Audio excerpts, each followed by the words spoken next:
सवाल ही जवाब है। संकेतों को किस तरह पढ़ें? कारण और परिणाम की समस्याएं।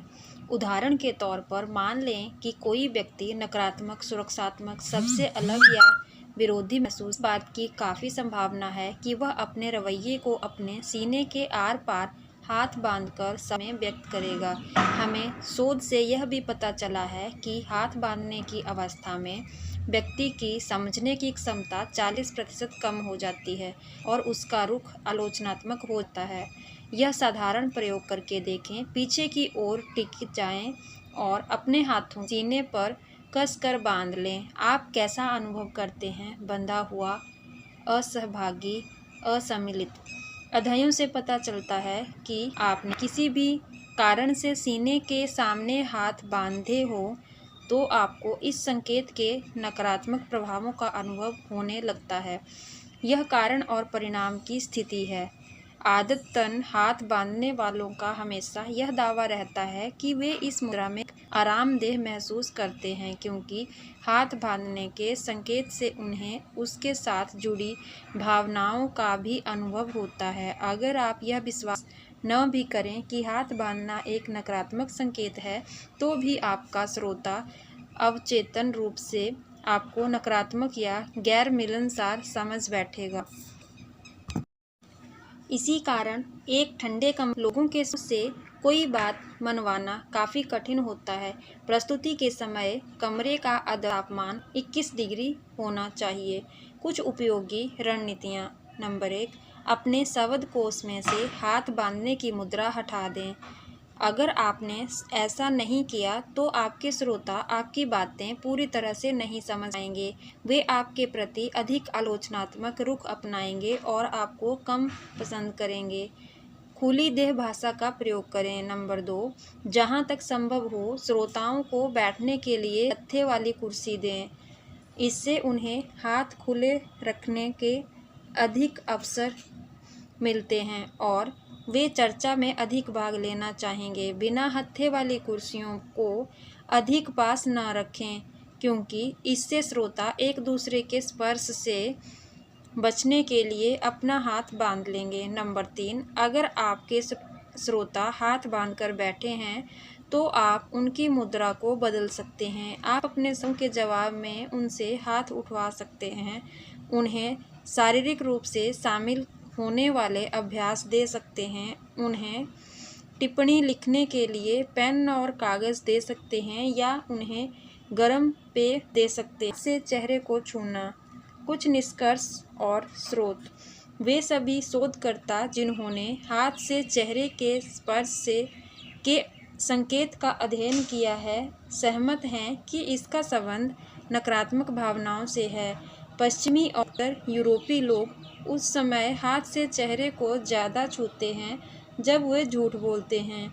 यह एशियाई लोगों के साथ भी होता है जो धार्मिक कारणों से सिर छूने से बचते हैं, पर झूठ बोलने के पैरों की हरकत बढ़ जाती है। बच्चों में आमतौर पर देखा जाता है कि झूठ बोलते वक्त वे अपना चेहरा छुपा लेते हैं। वयस्कों में भी यह देखा जा सकता है। झूठ बोलते समय नाक की संवेदनशीलता बढ़ जाती है, जिसके कारण नाक से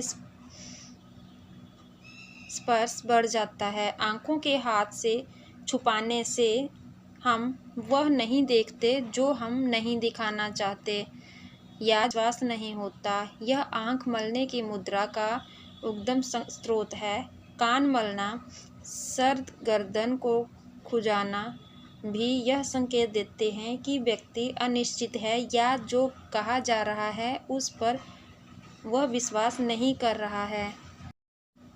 उपयोगी तकनीकें। नंबर 1, हमेशा हाथ से चेहरे को छूने के संकेतों को समूह में और उनकी पृष्ठभूमि में पढ़ें। कभी भी नाक की खुजली को धोखे का संकेत ना समझें। नंबर 2, अपनी प्रस्तुति के दौरान हाथ चेहरे के स्पर्श संकेतों से हमेशा परहेज करें, क्योंकि इनके प्रयोग से आपके श्रोता आप पर कम विश्वास करेंगे। वीडियो कैमरे के सामने अभ्यास करें या शीशे के सामने खड़े होकर रिहर्सल करें, ताकि चेहरे को छूने की आपकी आदत खत्म हो जाए।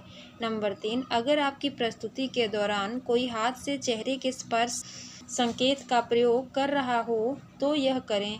मुझे लगता है कि आप कोई सवाल पूछना चाहते हैं। क्या आप बताएंगे कि आपका सवाल क्या है? इसका ज़्यादा प्रबल तरीका यह है कि आपकी देह भाषा बता रही है कि आप कुछ पूछना चाहते हैं। क्या आप बताएंगे कि आपका सवाल क्या है? इस आखिरी प्रश्न को पूछते समय सावधानी बरतें, क्योंकि यह कई बार अपमानजनक लगता है। यह व्यावसायिक प्रश्नकर्ताओं द्वारा प्रस्तुत किया जाता है। सकारात्मक देह संकेत। नंबर 1, सिर झुकाना।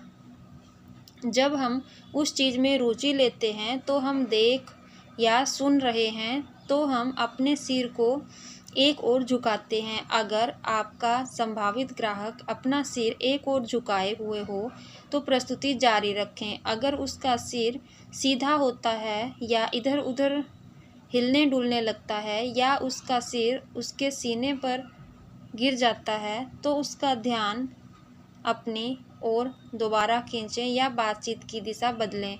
नंबर 2, गाल पर हाथ रखना। यह आपकी प्रस्तुति का सकारात्मक मूल्यांकन दर्शाता है। हाथ गाल पर टिका रहता है पर सिर को सहारा नहीं देता। उंगली सामान्यतः कनपटी को छूती है। यदि सिर हाथ के सहारे टिकने लगते तो इसका यह मतलब है कि श्रोता की रुचि घट रही है। नंबर 3, चश्मे की नोक चूसना।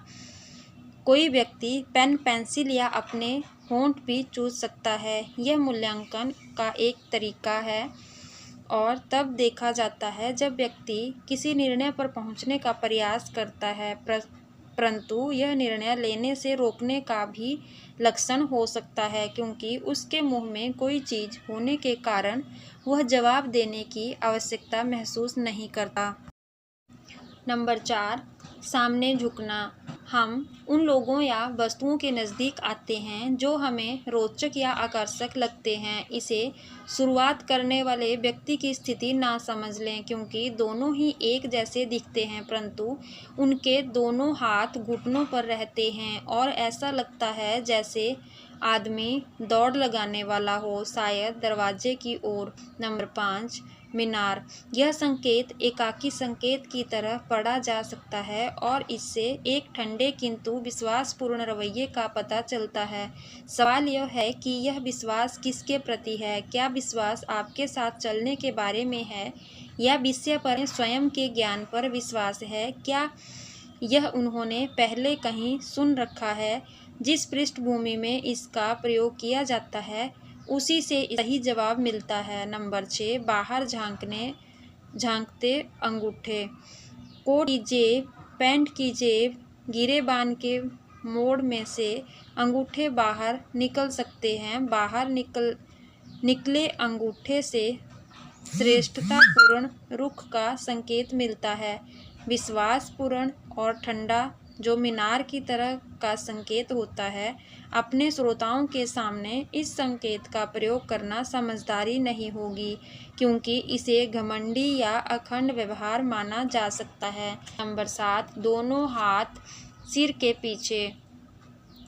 ऐसा आमतौर पर पुरुष करते हैं। इससे यह संप्रेषित होता है कि मैं इसके बारे में सब कुछ जानता हूँ, मुझे सब मालूम है। आप इस व्यक्ति से इस तरह का सवाल पूछ सकते हैं, मुझे लगता है कि आप इस बारे में कुछ जानते हैं। क्या आप मुझे अपना अनुभव बताना चाहेंगे? इसका परिणाम या तो सहयोग या फिर वाद विवाद होगा, जो इस बात पर निर्भर करता है कि संकेत किस पृष्ठभूमि में दिया गया है। नकारात्मक देह संकेत। नंबर 1, आलोचनात्मक मूल्यांकन। यह संकेत काफ़ी इस्तेमाल होता है और इससे श्रोता के आलोचनात्मक विचारों का प्रदर्शन होता है।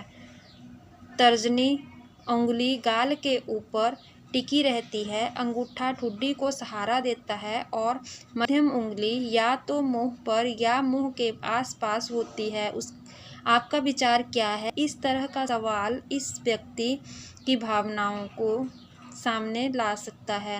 काल्पनिक रोया चुनना। काल्पनिक रोया चुनना यह बताता है कि जो कुछ भी कहा जा रहा है व्यक्ति उससे असहमत है। जब वह व्यक्ति काल्पनिक फाहा या रोया चुन रहा होता है तो वह दूसरी ओर देखने लगता है। इस तरह के व्यक्ति से मुझे लगता है आप कोई प्रश्न पूछना चाहते हैं, जैसे सवाल पूछना ठीक रहेगा। नंबर 3, कॉलर खींचना। कोई चुपचाप गुस्सा होता है, विचलित होता है या धोखा देता है तो उसकी गर्दन में सनसनाहट या झुनझुनी का एहसास होता है। इस स्थिति में उस व्यक्ति की इच्छा होती है कि वह गर्दन से कॉलर को खींचकर अलग कर लें। इस तरह के व्यक्ति से यह सवाल पूछना ठीक रहेगा। इस बारे में आपके क्या विचार हैं? नंबर 4, गर्दन में दर्द। यह अभिव्यक्ति पूरी तरह बताती है कि यहाँ क्या हो रहा है। बढ़ते हुए तनाव या बढ़ती हुई कुंठा के कारण आदमी अपनी गर्दन के पीछे हिस्से को सहलाता या ठोकता है ताकि वह वहाँ उठ रही झुनझुनी के एहसास को शांत किया जा सके। यह एहसास तब होता है जब कोई शब्द आपकी गर्दन में दर्द पैदा करता है। यह गर्दन छोटी इरेक्टा पिलर मांसपेशियों की गतिविधि के कारण होता है। नंबर 5, मंद मंद आंखें झपकाना। यह चिढ़ाने वाला संकेत उस व्यक्ति द्वारा दिया जाता है जो खुद को आपसे बेहतर, समझदार, अमीर या स्मार्ट समझता है। इसके साथ ही ऐसा व्यक्ति अक्सर अपने पैर के तलवे को उठाकर अपना कद बढ़ाने का प्रयास भी करता है। दिमाग जब कोई चीज़ नहीं देखना चाहता तो वह आंखों को बंद कर लेता है। हो सकता है वह व्यक्ति आपको हिकारत की नज़र से देख रहा हो।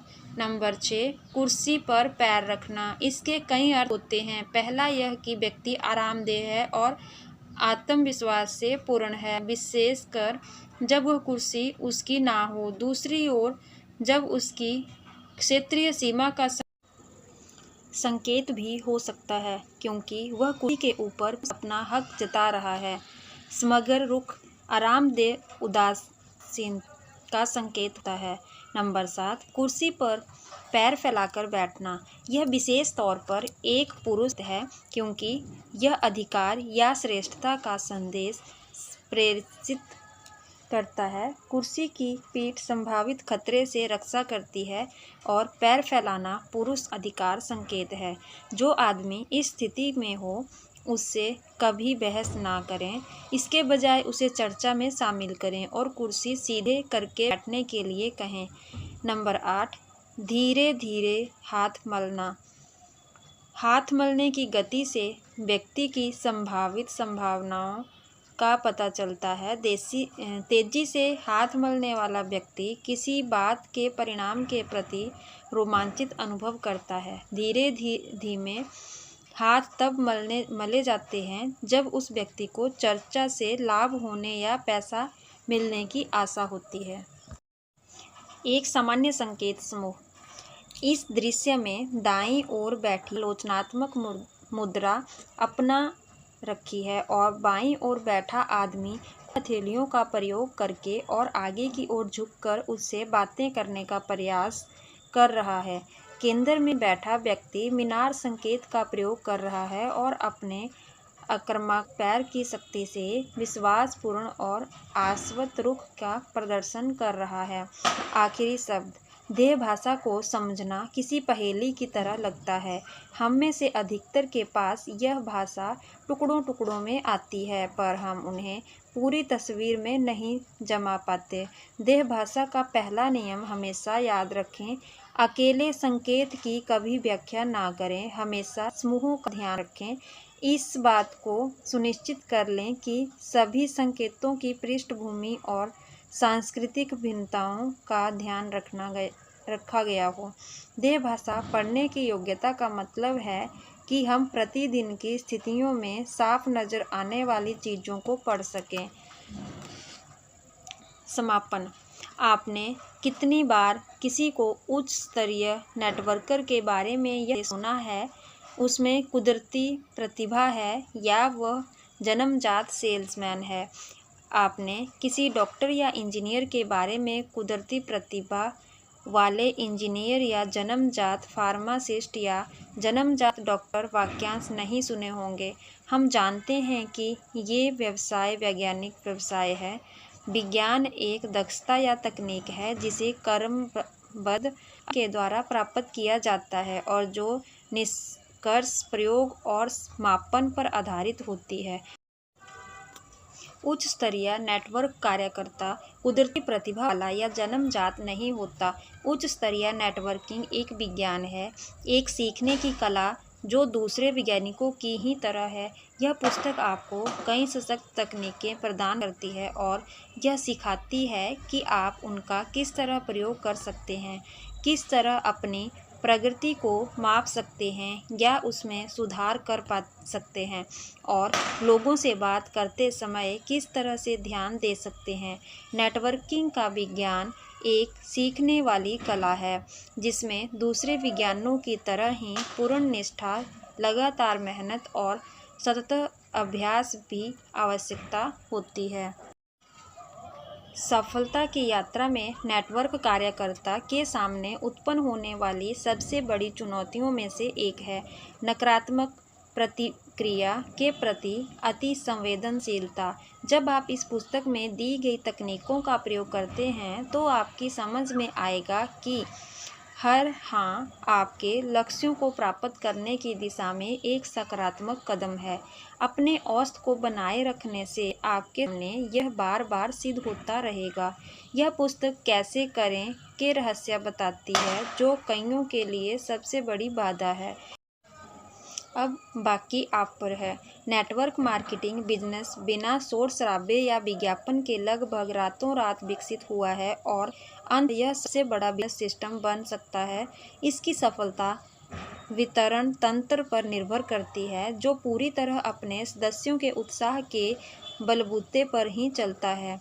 यह मनुष्य के दिमाग द्वारा सोचे गए सर्वाधिक महत्वपूर्ण और व्यापक अवसरों में से एक है। इस पुस्तक से आपको ऐसी कई कुंजियाँ मिलती हैं जिनसे आप इस तंत्र के खजाने के ताले खोल सकते हैं और आप सफलता की ओर तेज गति से आगे बढ़ सकते हैं। इस पुस्तक में बताई आजमाई हुई है, उसका परीक्षण किया गया है और उसके तत्काल परिणाम मिलते हैं। हर चीज़ काम करेगी बशर्ते कि आप काम करें। सफलता की चोटी पर पहुंचने के लिए अब किसी बहाने की गुंजाइश नहीं है, इसलिए अपने लक्ष्य बनाएं और उनकी ओर बढ़ें।